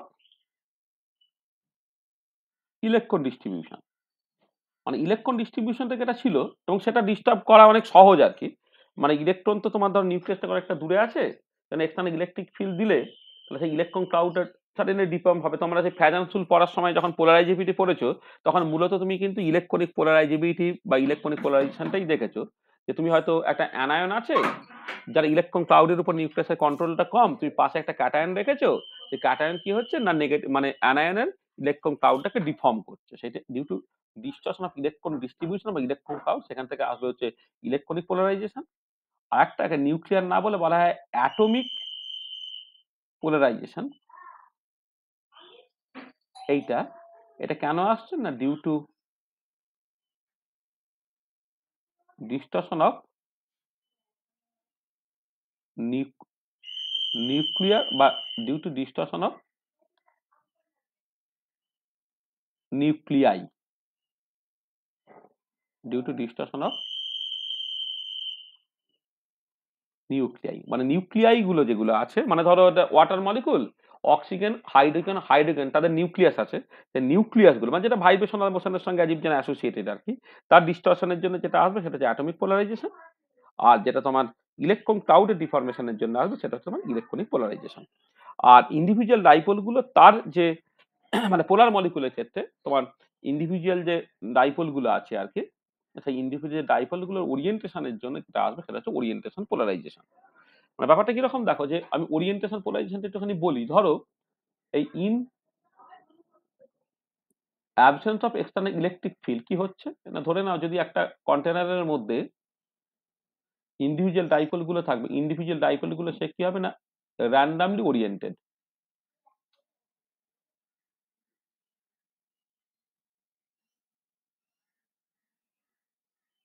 randomly oriented, randomly oriented. এবারে যদি ইন প্রেজেন্স অফ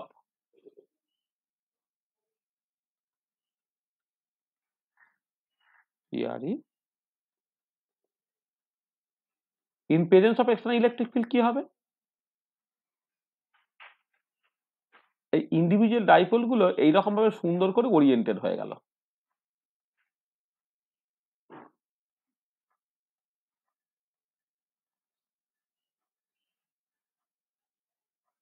সুন্দরভাবে ওরিয়েন্টেড হয়ে গেল। তাহলে এই ওরিয়েন্টেশনের জন্য তার পোলারাইজেশনটা বেড়ে যাচ্ছে, সেটাই বা টোটাল মানে আগে কি হচ্ছিল ইন্ডিভিজুয়াল মানে ডাইপোল মোমেন্ট যেহেতু একটা ভেক্টর কোয়ান্টিটি, ইন্ডিভিজুয়াল যে ডাইপোল মোমেন্ট গুলো তারা একে অপরকে ক্যান্সেল আউট করছিল। মানে মানে দারুণভাবে র্যান্ডামলি ওরিয়েন্টেড থাকে, টেম্পারেচার যদি প্রচন্ড বেশি থাকে, যদি ফ্রি রোটেশন অ্যালাউড হয়ে যায়, তাহলে তো নেট ডাইপোল মোমেন্ট তোমার বেসিক্যালি জিরো হয়ে যাবে।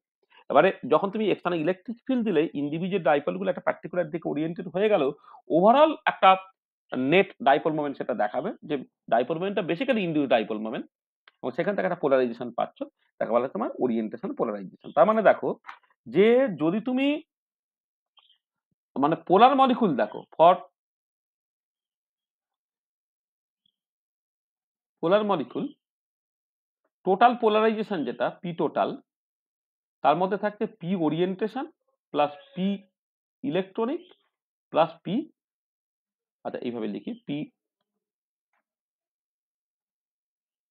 P orientation plus P distortion, আবার পি ডিস্টরশনের মধ্যে পি ইলেকট্রনিক থাকবে, পি অ্যাটমিক থাকবে। আর ফর নন পোলার মলিকুল, দেখো নন পোলার মলিকুলের ক্ষেত্রে কিন্তু ওরিয়েন্টেশন পোলারাইজেশন থাকবে না, কারণ ইন্ডিভিজুয়াল ডাইপোল মোমেন্টই নেই। For non polar molecule total পোলারাইজেশনের মধ্যে কিন্তু শুধুমাত্র পি ডিস্টরশনটা থাকবে, এটা basically P electronic plus P atomic. আর একটা জিনিস একটুখানি বলে নিই ভীষণ ইম্পর্টেন্ট যেটা, সেটা হচ্ছে এই যে দেখা যাচ্ছে যে ওরিয়েন্টেশন পোলারাইজেশনটা এইটা অ্যাকচুয়ালি মাঝ greater then P electronic, which is much greater then P atomic. এবং কিরকম সেটা দেখা যায় যে পোলার মলিকুলের ক্ষেত্রে পি ওরিয়েন্টেশনটা হচ্ছে মোটামুটি হবে 95% অফ পি টোটাল, এইটা। তাহলে পি ডিস্টরশনটা হয়ে যাচ্ছে তোমার 0.05 অফ পি টোটাল, এইটা। আবার তোমার ডিস্টরশনের মধ্যে যে পার্টটা আছে তার মধ্যে ইলেকট্রনিক পার্ট আছে, সেই ইলেকট্রনিক পার্টটা হয়ে যাবে 0.95 অফ দ্য পি ডিস্টরশন, আর পি অ্যাটমিকটা হয়ে যাবে 0.05 ইন্টু পি ডিস্টরশন। তার মানে দেখো নন পোলার মলিকুলের ক্ষেত্রে ইলেকট্রনিক এবং অ্যাটমিকটা আছে, ইলেকট্রনিকটাই 95%, অ্যাটমিকটা হচ্ছে মাত্র 5%, মানে অ্যাটমিকটা খুব কম, কারণ খুব সহজ যে নিউক্লিয়াসকে ডিফর্ম করা হচ্ছে এক্সটার্নাল ইলেকট্রিক ফিল্ডে, নিউক্লিয়াসকে ডিফর্ম করা কঠিন, ইলেকট্রন ক্লাউডটাকে বরং তার তুলনায় অনেক সহজে ডিফর্ম করা যায়, এইটা। সেখানে একটা নন পোলার মলিকুলের ক্ষেত্রে যে ইলেকট্রনিক এবং অ্যাটমিক পোলারাইজেশনটা আছে, সেখানে ইলেকট্রনিক পোলারাইজেশনটাই মূলত থাকবে, অ্যাটমিকটা হচ্ছে নেগলিজিবলি স্মল বা খুব কম। আর যখন পোলার মলিকুল কনসিডার করবে তার মধ্যে আবার দেখবে যে ওরিয়েন্টেশন পোলারাইজেশনটাই হচ্ছে 95%, আর 5% মাত্র ডিস্টরশন। আবার এই 5% ডিস্টরশন, তার আবার 5% হচ্ছে অ্যাটমিক এবং 95% ইলেকট্রনিক। তার মানে যেটা আমি লিখেছি যে ওরিয়েন্টেশনটা যে much greater than, orientation polarization is much greater than electronic polarization, which is greater than হচ্ছে তোমার অ্যাটমিক পোলারাইজেশন, এইটা। তাহলে যেমন করে তুমি জাস্ট করলে পোলারাইজেশনের ক্লাসিফিকেশনটাকে করলে, ঠিক একই রকম ভাবে পোলারাইজিবিলিটি ক্লাসিফিকেশনটা তুমি করতে পারবে। মানে আমি জাস্ট খুব সিম্পলি এটা লিখে রাখছি, যদি পোলারাইজিবিলিটি তুমি বলো, পোলারাইজিবিলিটি আলফা এইটা, সেখানেও ঠিক একই রকম করে তোমার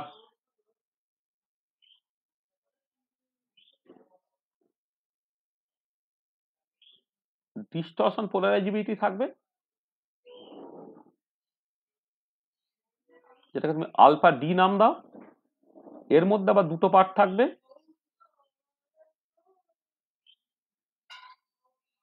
ইলেকট্রনিক পোলারাইজিবিলিটি, ইলেকট্রনিক পোলারাইজিবিলিটি যেটাকে তুমি জাস্ট পি সরি আলফা ই লিখবে, আলফা ই। আর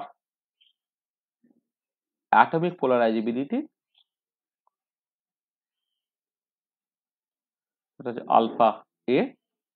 আর একটা থাকবে তোমার পোলার মলিকুলের ক্ষেত্রে ওরিয়েন্টেশন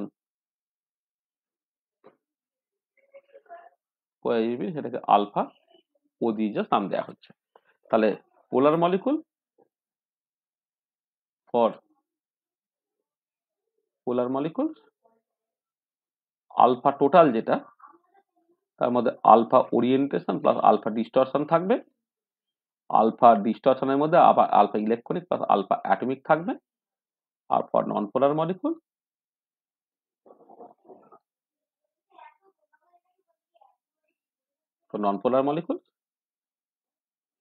আলফা টোটালটার মধ্যে পুরোটাই আলফা ডিস্টরশন, তারপরে alpha electronic plus alpha atomic. যেমন পোলারাইজেশন যেমন করে ক্লাসিফাইড হচ্ছে, তোমার পোলারাইজিবিলিটি হচ্ছে একই রকম ভাবে ক্লাসিফাইড হবে, ঠিক আছে। এটা তাহলে দেখো, তাহলে আমি মানে dipole moment, induce dipole moment, dielectric constant, polarisation এবং পোলারাইজিবিলিটি, এই পুরো জিনিসগুলোকে বুঝে গেলাম, ঠিক আছে তো? বোঝা গেল? আচ্ছা আচ্ছা, এবারে আজকে আমি ওই 8:30 পর্যন্তই পড়াবো। আচ্ছা, আমরা নেক্সট যে জিনিসটা দেখবো, মানে তোমার বেসিক্যালি আমি আজকে বলবোই না, নেক্সট ক্লাসে এটা বলবো, নেক্সট ক্লাসে আমরা এটা শেষ করে দিতে পারবো, হ্যাঁ। নেক্সট ক্লাসে এবারে নতুন যে জিনিসগুলো নিয়ে আমার আলোচনা করতে হবে সেটা হচ্ছে এই যে রিলেশন অ্যামং টোটাল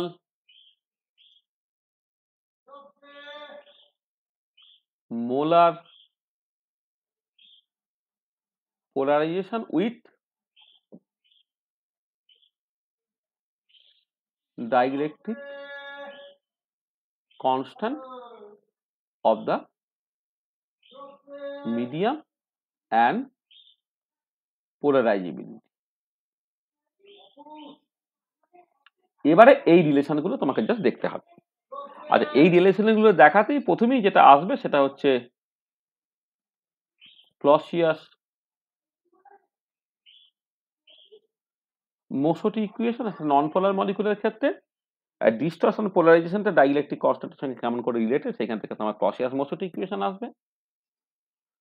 এবার দেখা যাবে যে ক্লসিয়াস মোসোটি ইকুয়েশন থেকে যে টোটাল মোলার পোলারাইজেশনের যে প্রেডিক্টেড ভ্যালুটা সেটা নন পোলার মলিকুলের ক্ষেত্রে মিলে যাচ্ছে কিন্তু পোলার মলিকুলের ক্ষেত্রে মিলছে না, 1 নম্বর। আর 2 নম্বর হচ্ছে টোটাল মোলার পোলারাইজেশনটা হচ্ছে নন পোলার মলিকুলের ক্ষেত্রে টেম্পারেচার ইন্ডিপেন্ডেন্ট কিন্তু পোলার মলিকুলের ক্ষেত্রে টেম্পারেচার ডিপেন্ডেন্ট হচ্ছে। তখন তোমার জাস্ট এই ক্লসিয়াস মোসোটি ইকুয়েশন যেটা নন পোলার মলিকুলের ক্ষেত্রে সত্যি কিন্তু পোলার মলিকুলের ক্ষেত্রে সত্যি নয়, তখন এইখান থেকে তোমার যেটা চলে আসবে সেটা হচ্ছে ডি বাই ইকুয়েশন। তাহলে পোলার মলিকুলের ক্ষেত্রে ওরিয়েন্টেশন পোলারাইজেবিলিটিটা হ্যাঁ সেইটা হচ্ছে তোমার কেমন করে রিলেটেড আর কি। সেখান থেকে তোমার চলে আসবে ডি বাই ইকুয়েশন। তাহলে নন পোলার মলিকুলের ক্ষেত্রে তো ক্লসিয়াস মোসোটি ইকুয়েশনই যথেষ্ট, কিন্তু পোলার মলিকুলের ক্ষেত্রে তোমার এর সঙ্গে আর একটা অ্যাডিশনাল টার্ম চলে এলো, সেটা হচ্ছে ডি বাই ইকুয়েশন। তাহলে এই তিনটাকে মিশিয়ে দিয়ে তোমার ক্লসিয়াস মোসোটি ডি বাই ইকুয়েশন এইটা আমরা পাবো। আর এই ক্লসিয়াস মোসোটি ইকুয়েশন এইটা নিয়ে আলোচনা করতে গেলেই তোমার অটোমেটিক্যালি যখন temperature dependence of total molar polarisation করবো সেখান থেকে determination of dipole moment automatically চলে আসবে। ডাইপোল মোমেন্ট তোমার চলে আসবে। তো এই পর্যন্তই তোমার বেসিক্যালি সিলেবাসে আছে। আচ্ছা, এক্সট্রা একটা জিনিস আমি করব সেটা হচ্ছে এই যে টোটাল মোলার পোলারাইজেশন কেমন করে ফ্রিকোয়েন্সির উপরে ডিপেন্ড করে সেইটা আমি দুটো অ্যাডিশনাল জিনিস করব। সেটা হচ্ছে যে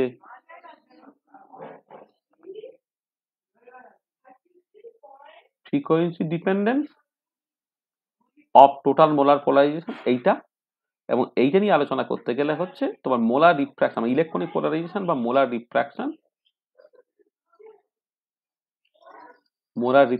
এইটা নিয়ে আলোচনা করতে হবে, যেটা হচ্ছে ইলেকট্রনিক পোলারাইজেশন। এবং সেইখান থেকে তুমি একটা ইম্পর্টেন্ট ইকুয়েশন পাবে যাকে বলছে লরেঞ্জ ইকুয়েশন। এইটা তাহলে এই দুটো জিনিস তোমাদের সিলেবাসে উল্লেখ করা নাই, কিন্তু এখান থেকে অনেক কোশ্চেন্স পড়েছে, যে কোনো কম্পিটিটিভ এক্সামে পড়েছে এবং প্রিভিয়াস 10 ইয়ার্স খুললেও তোমার আছে আর কি। সেই দুটো পাঠ আমরা আলোচনা করে দেবো। তাহলে এইটুকু করলেই হচ্ছে আমাদের সিলেবাসটা শেষ হয়ে যাবে, যেটা আমরা আর একটা ক্লাসের মধ্যে এটা করে দিতে পারবো। এবং এই ক্লাসটা আমরা আলাদা করে ওই নেক্সট রবিবারেই করব, ঠিক আছে? এই ক্লাসটা আমরা আবার নেক্সট রবিবারই করবো। এটা একটা এক্সট্রা ক্লাস আমি নিয়ে নিচ্ছি, যেটা এই ক্লাসটা অনেকে করবে বলে আর কি। কারণ অনেকেরই আমি বুঝতে পারছি যে হয়তো পড়াটা অলরেডি আছে, সে ক্লাসটাতে অ্যাটেন্ড করতে পারছো না, কিন্তু আমি ভিডিও টিডিওগুলোকে দিয়ে দেবো। এটা যেহেতু মানে ক্যালকাটা 6 সেমিস্টার এবং আদার দ্যান ক্যালকাটা 4th সেমিস্টারে আছে, সেখানে এই ক্লাসটা এই আজকে একটা বললাম, কালকে একদম মানে নেক্সট রবিবারে বাকি পার্টটাকে বলে দিই, আমি এই পার্টটাকে শেষ করে নেবো, ঠিক আছে? তাহলে আমরা এখানে রেখে দিই, এন্ড অফ লেকচার 1। দেখো তা যা আলোচনা হয়েছে তাতে যদি কারো কিছু অসুবিধা থাকে তো বলে নাও।